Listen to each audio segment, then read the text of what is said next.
Some of the most iconic sites in New Orleans are the cemeteries, and Free Tours by Foot offers one of the best tours of St. Louis Cemetery No. 1, the oldest cemetery in New Orleans.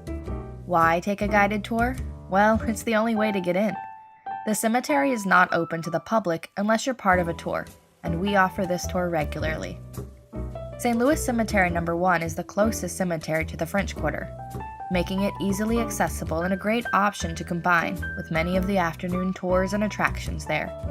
Read our blog post linked below for more information on the French Quarter.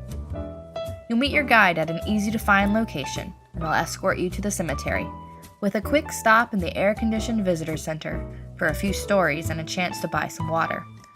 Wander the narrow paths of the cemetery, where you'll learn not just about who is buried here, but how New Orleans history and culture have developed over the past 300 years. At Mary Laveau's tomb, you'll have a chance to delve more into the voodoo culture. When paying respects at Homer Plessy's grave, the guide will go over civil rights in New Orleans. And at the still active musician's tomb, you'll learn all about second line and New Orleans-style jazz funerals.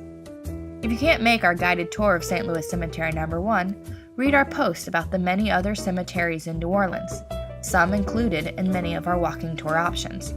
For more information, check the links in the description below. If you have any questions, let us know in the comments section.